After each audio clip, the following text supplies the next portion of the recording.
Turkey Day is over, and that means everybody is completely full of shit at the perfect time to make a run at diplomacy glory on the world's biggest stage.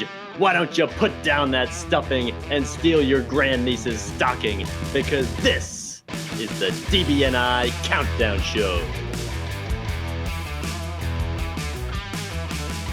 You're watching the DBNI Countdown Show where we review the latest Diplomacy Broadcast Network Invitational standings. I'm your host, Bryan, and I'm joined by my fellow co-host, Zachary Moore.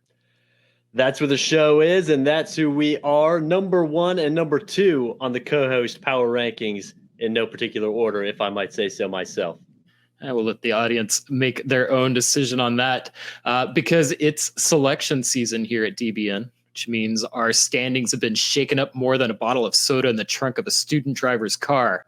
Since our last broadcast, we've added results from Australia's PoppyCon, Chicago's Weaselmoot, Great Britain's SpireCon and Tour of Britain, and of course, the 2022 World Diplomacy Championship at Carnage, taking our total count of qualifying events for the season from 9 to 14.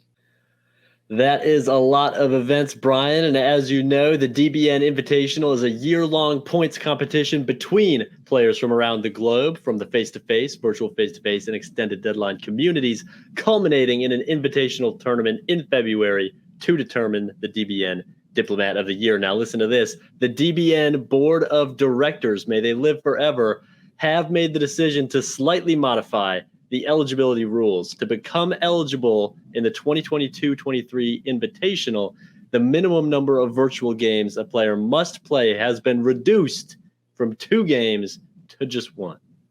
That makes sense. People are playing the game a little bit differently this year now that we no longer are in lockdown. Zach, why don't we take a look at our those players that have gotten an automatic qualification? I would love to do that, Bryan, and we see them coming onto screen now, players who have won DBNI face-to-face tournaments so far this season. New to the list are Peter McNamara, Saren Kwok, Bradley Grace, and world champion Dan Lester. Weaselmoot and the World Diplomacy Championship qualified as major events, which means Saren Kwok has punched her ticket for the DBN Invitational with her win at that tournament, and Dan Lester, His Highness, will of course qualify if he plays in at least one virtual face-to-face game this season. And no new virtual face-to-face tournaments were added since our last show, but this is a good time to plug the upcoming Virtual World Diplomacy Championship. With globally friendly time zones, this will be a great opportunity for players like Dan to get their prerequisite virtual game in to become eligible for this year's DBN Invitational in February.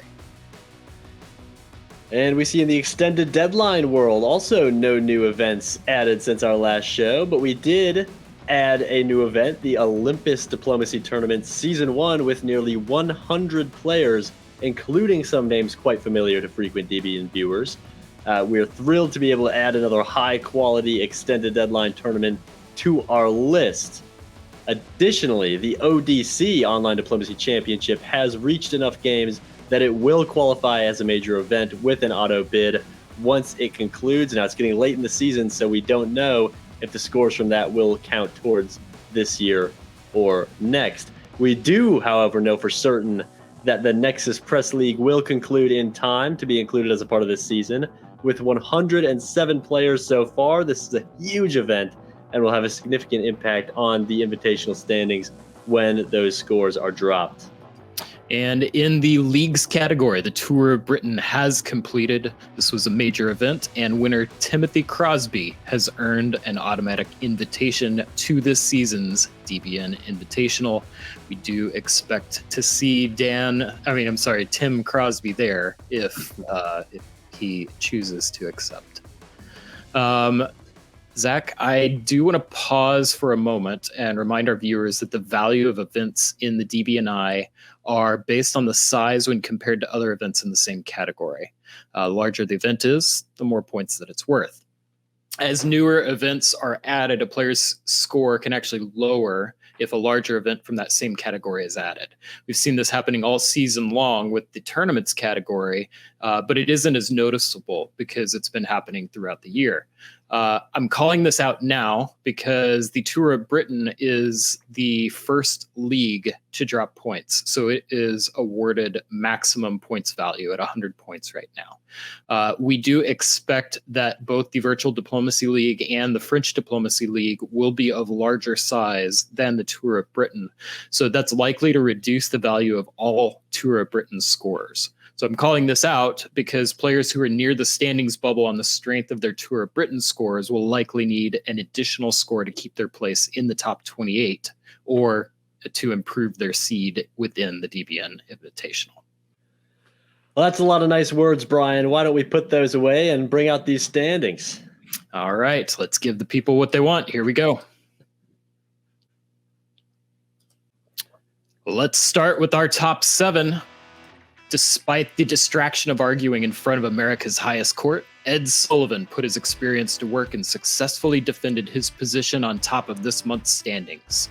If Ed had placed lower than 3rd at Weaselmoot, he would have been overtaken.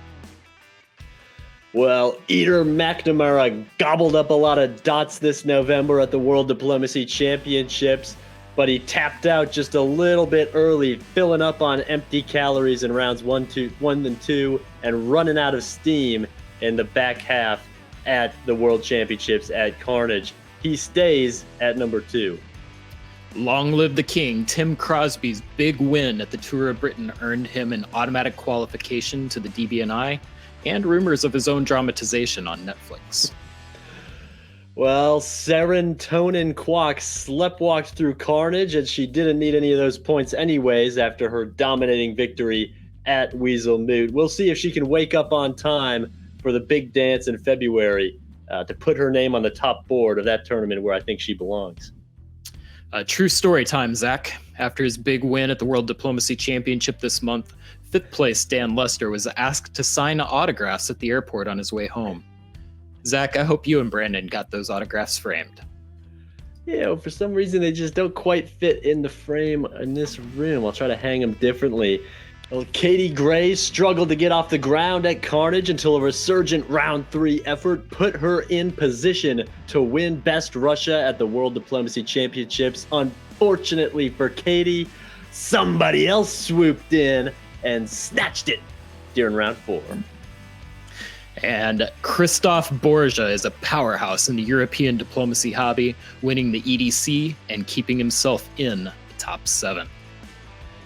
We move on now to places 8 through 14, and at number 8, Brandon Fogel skipped WDC to spend more time with those most cherished and beloved people in his life, and was rightfully punished for that decision with a 6-spot free fall in these standings. I prefer spending the holidays with my chosen family, aka whoever happens to be supporting me into a dot at that particular moment. Yeah, that checks out. Tanya Gill has only played one event this season, but it was a big one. This season's North American DipCon champion will need to make some room on her Global Victory Tour to play a virtual event if she wants to compete in this season's DBNI. Well, Bradley Grace Period took his sweet time getting his name on this list, but an inspired performance, InspireCon, has punched his ticket to diplomacy's big dance. That's a whole lot of pun there, Zach. England's Christopher Ward has apparently discovered the secret to his success is playing games at home. A 2nd place finish at SpireCon and 3rd place finish at the Tour of Britain vaulted him up 57 places into 11th place. Number 12, Matthew Trill may lull you to sleep with his calm demeanor and temperate vibes, but he will effortlessly and inoffensively wander into your dots if you take even one eye off of him. He settled for 3rd place at Nexus this year, about as low as you'll ever see him in that event. Robert Schupa sits in 13th on the strength of his big win at the Boston Massacre. So maybe enough for an invitation to the DBN Invitational, but one more good score would make things a lot more certain. And Jason Bennett has been plugging away in virtual leagues all year and is finally reaping the DBNI benefits. 2nd place at TOB and well positioned for the Virtual Diplomacy League top board. Jason is a lock for this tournament and isn't done rising up this list. Love the confidence, Zach. Let's take a look at places 15 to 21. Siobhan Nolan's not played recently and drops from 7th to 15th place in the standings. Zach, I know you might question Siobhan's priorities in choosing to spend time with family instead of competing at diplomacy events, but I'm here for it. What could possibly be more important, Brian? Well, Greg Matthews continues to do what Greg Matthews does, which is dominate the extended deadline field all summer long and save his virtual play for the cruel winter months. He'll make the field if he meets his virtual game requirement. It's around this point in our standings that players should feel a little less confident. Steve Personini started the season strong with a big win at the CDFV, but will likely need another score to remain in the top 28. At number 18, Riaz Virani swerved out of the top 10 after his Nexus result left him off the top board at that event. He's clinging to his massive result at Cascadia as he tries to sweat out the last couple months of DBNI play. Well, Zach, you know that in the past, I've used math and history for great success in my previous DBNI predictions. This time, I'm throwing them out the window. Got a new technique I'm calling the Karthik Konath method. I'm predicting the cut line for the 2023 DBNI will be just above where Karthik sits right now. Regardless of how my predictions play out, I don't think Karthik should be confident that third place at the VWDC Summer Classic and fifth place at Weaselmoot will be enough to keep him in the top 28. Brian, you're right about one thing. Any method named after Karthik Konath will be mathematically and historically incoherent. Number 20, Franz Brosif dominated the Blitz League with their unmatchable charisma and southern charm. A true people person and a dear friend of mine, Franz has limitless potential. Watch out. I know I've been impressed with Franz's play of late. You can watch Andrew Goff rave about the impressive Cicero AI in a recently released video on the Meta YouTube channel. But if he doesn't play any more virtual events this season, his chances of qualifying for the DBNI will drop faster than Meta's stock prices. Hey, Brian, at least it's not dropping faster than those Twitter stock prices. As we move on to 22 through 28, the last players below the cut and presumably Twitter stock range this week. The reigning champ, Jason Maspum, has been experiencing a little bit of a championship hangover, but nothing he can't handle. He'll need to make something of his VDL run if he wants to lock in his spot in the top 28. And famous for diplomacy advice such as don't be a little bitch, Brian Ecton respects risk-taking and aggressive play. This is good, because this is exactly the kind of play he'll need at an upcoming virtual event to qualify for this season's DBNI. At number 24, Morgante Pelt took a beating at Carnage, but rocked at Weaselmoot, and it might just be enough for him to pound his way into the biggest show in town. Noam Brown is the mastermind behind Meta's Cicero AI. Now that his AI has overtaken him in the standings, will the student become the master, or will Noam go full Obi-Wan and become more powerful than we can possibly imagine?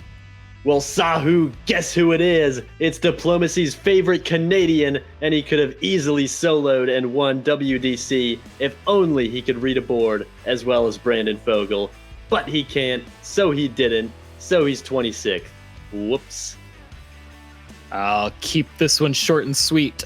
Second place at the CMFV will not be enough to keep Ruben Sanchez in the DBNI. Well, Peter Jurgen was a blast from the past at WDC, bringing on an old-school 17-hour game of Diplomacy in round 3. 17 hours might be longer than he lasts on this list if he doesn't play another event soon, Brian. Well, let's take a look at the players now who are on the wrong side of the bubble. And here's places 29 to 35, starting with our own Zachary Moore, Christian Brown, Vincent Roulet, Matt Langer, Johnny Gillum, Randy Lawrence Hurt, and Jamal Blackerley. And here come places 36 through 42. Chris Brand, Hunter Catcher, Andre Gribakov, Ben Kellman, Liam Stokes, John Anderson, and Briant Thibault. Zach, we make a big deal about the top 28 because this is the only way to guarantee an invitation to the DBNI. However, those players in positions 29 to 42 should certainly continue and try and improve their scores. We've yet to have a season where all individuals in the top 28 accepted their invitations, and players can also serve as alternates. Jason Massbaum almost qualified for the DBNI championship game at the 2021 DBNI as an alternate. Zach, it's selection season. Even one center can make a difference at this stage of the competition. Just ask Karthik Konev. Why? What happened to him? Speaking of the bubble, Brian, I think it's time for Bubble Watch. All right. Well, first, a little small caveat here. Since we skipped Bubble Watch during our Weasel Mood on-site, this one is going to be a little weird. We're comparing July predictions with November results. So, yeah, we'll have to see what happens. That sounds like stalling to me, Brian. What are you scared of? Oh, no. I am rested. I'm relaxed. I'm ready to return to my winning ways. 'Tis the season. So I'll start with the giving spirit. We'll look at your scores first. Oh, I thank you. A giving spirit, Brian? That sounds like your performance at Weasel Moot. Here are my picks onto the screen right now. Brace yourself. We have Chris Matza going from 37th to 117th, falling, so that's -1 point. Liam Stokes, 66th to 40th, so that adds a point, Zach. And Hal Schild from 55th to 153rd, so that loses a point for a monthly total of -1 and a season total of -1. And on my predictions, Ben Kelman, 30th to 39th.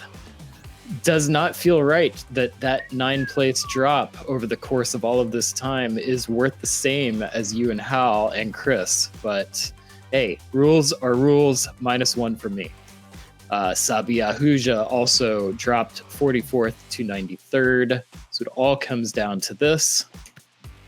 Tim Jackson, not ranked to 162nd. We had a little bit of back and forth about this one. Technically, that was an increase in score, but to prevent us from constantly picking that and blowing away all of our predictions, we decided that if a player is not ranked and they go down, it's worth 0 points. If they happen to qualify for the top 28, you get the full 3 points. That's so fair. In our case, my monthly total, -2. My season total, -2. It's a Christmas miracle early, Zach. You won a second time. Yes, as it should be. All right, well, let's look at our predictions for November. Zach, who do you got? Brian, I really like Christian Braun this month. I think it's going to be a Christian Braun Christmas. He's going to kick the football through the uprights and into the top 28. I love this pick because I think it's good for me. I do think Christian Braun is going to qualify for the DBNI. I do want to make that clear. However, I think that he's going to qualify through someone else choosing not to play, declining their invitation. I do not think Christian will make it to the top 28 at the end of this, in December. All right, well, Brian, what do you think about this one? My second pick is Evan Bolaris. Evan Bolaris couldn't make all the rounds at WDC, but he's a sharp player. He's got an extended deadline background. Young fella. I like him as a late riser in this tournament. Look out for him at the Winter Classic. I love this pick, Zach. I think you're taking a page out of my playbook and trying to find that risky pick to see if that pays off. It's a winning strategy. It's paid off, and I think you may get some points on this one. I like it. How's this for a winning strategy, Brian? My final third pick is Zachary Moore, More, currently 29th, right on the edge of the rankings. Brian, this guy's too handsome and too smart not to make it. He's knocking on the door. He's going to kick it down with his foot, probably at Winter Classic, maybe an actual door. I don't see any way he doesn't make it. I just hope that his diplomacy skills are superior to his bubble watch skills. Just leave it at that. For my picks, I'm sticking with Ben Kelman. I don't think that there has been a episode of Countdown yet where I did not have Ben Kelman as one of my predictions. I can't stop now. Ben's currently in 39th place. I see nothing but upside for Ben.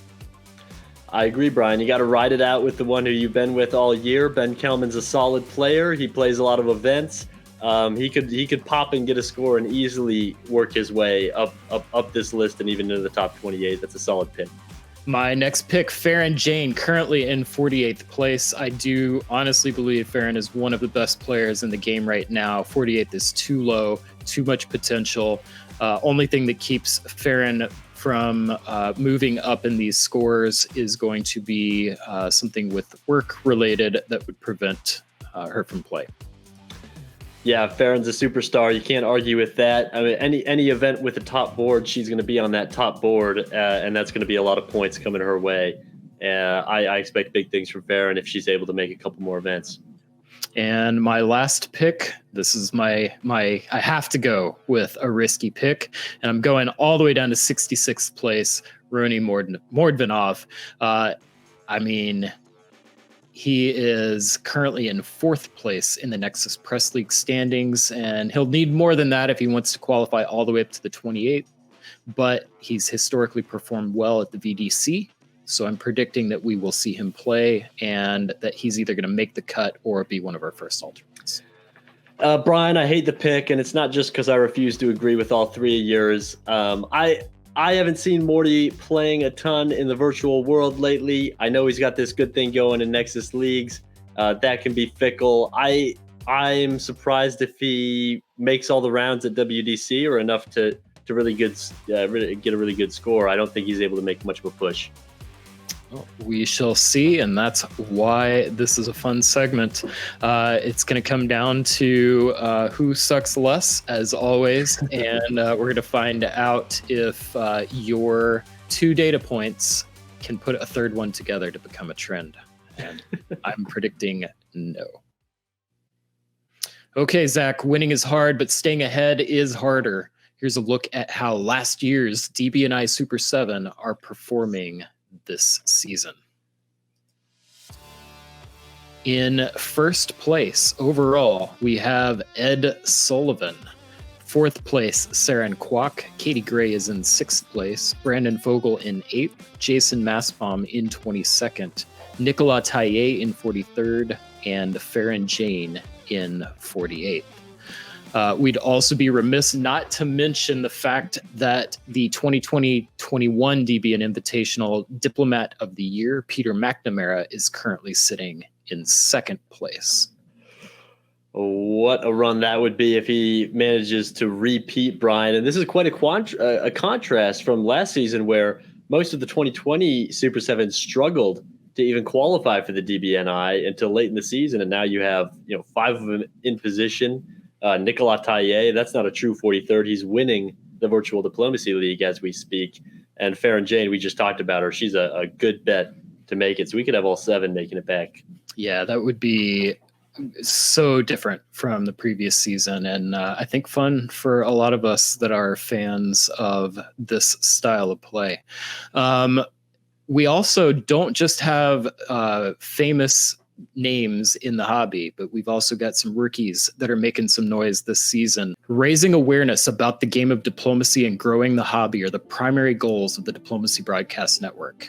At the end of this season, the first season player with the highest score will receive the Eddie Burson Rookie of the Year award. Let's take a look at who's in contention right now. In 10th place, Bradley Grace. 14th, Jason Bennett. 20th, the Metabot Franz Brosef, who in being a bot is ineligible. 45th, Brandon Custer. 46th, Evan Bolaris. 47th, Matt Smith. And in 50th, Spencer Tarzier. Well, Brian, with the meta AI Franz Brosef being ineligible, what we're left with is 2 players who have an enormous gulf between them and the rest of the field. It's a tight race, but when you look up at the top of those standings, Bradley Grace being up there with all those points and a tournament win, a face-to-face tournament win in his rookie year. That is not easy to do at all, Bryan. Very impressive. Yeah, or ever in my case. Don't count Jason Bennett out, though. Jason's currently 5th in the VDL standings. If the season were to end with the standings as they are today, Bennett would likely have just enough to overtake Bradley's current score. Well, Bryan, I think it might just come down to what happens at the VDC. You know, the size of that and both players' performance, if they both participate, and it's a global event, so they both can, may ultimately decide which of those two rookies score higher. It's going to be a good race. Yeah, and the door isn't entirely closed for anyone else either. You mentioned Evan Bolaris earlier as an example. While it's unlikely a big win at VDC or Nexus Press League might award enough points for someone else to end up with this award. So, Zach, there are still a lot of uncertainties about how this season's going to end, but we do know a couple things for sure. First, there are 11 players in the current top 28 who are ineligible, 10 of which need to play a single virtual face-to-face game this season to qualify. So our standings are going to look really, really different depending on which of those 10 humans decide to play a virtual game. Second, no one is going to improve their scores without playing games, and opportunities are running out. So let's take a look at some of those opportunities, few as they are right now. First up, we have the Virtual Diplomacy Championship, December 16th to 18th. This is a global event featuring time zone friendly games all across the world for all of diplomacy's major regions. We are excited to have a virtual world championship game, and you should definitely try to get in a game that weekend if you're able. It's a great way to get those games in. We've got the DBN Invitational semifinals, February 18th to 19th. So players should go ahead and block their calendars for that weekend if they are in contention and interested in playing. And then the Invitational Championship itself will be most likely February 26th, possibility of the 26th or 25th, with the possibility of the 26th, depending on player schedules. And Zach, we also have some opportunities to play in league play coming up. Nexus Press League will start their last wave of the season in December. I believe that is December 5th. French Diplomacy League and Virtual Diplomacy Leagues will both play the last games of their regular seasons on December 3rd. And all of these leagues will have a championship game in January.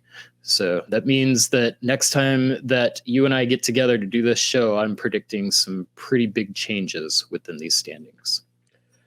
Absolutely, Bryan. Going to be a lot of moving and shaking in these last months here. You know, both of those leagues have internationally friendly time zones, so it's a great opportunity for players to get their minimum one virtual games in. And if those 10 humans don't get those games in, then we got a lot of shakeups in the top 28.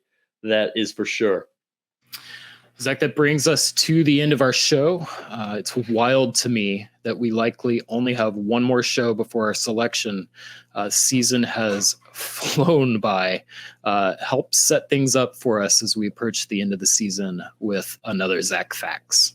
Well, Bryan, let me tell you this. My takeaway from these past couple months is enjoy it while it lasts. Enjoy human supremacy while it lasts, because Franz Brosif, a non-human, is pretty dang high up the DBNI rankings, and we didn't even know he was a bot until after I started writing the script for this show. Soon, the web dip bot accounts like this other one I found called Noam Brown will start destroying us all, and our days in the sunshine will be up. So go get your games in, go get your solos, your board tops. It's all going to be over soon, folks.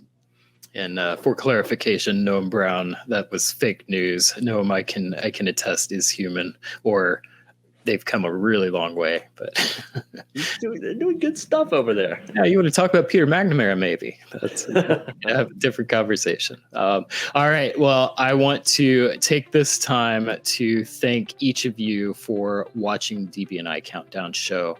And as always, if you have any questions or comments, please contact us at DiploBN or email us at info@diplobn.com. If you enjoy the show, please like the video, click the subscribe button and tell us your thoughts, make your predictions in the comments section. All of these things help YouTube prioritize these videos in their algorithm and might help someone new discover this game that we enjoy so much. And I'd like to tell each of you, until next time, stay safe and stab well. Thanks for watching.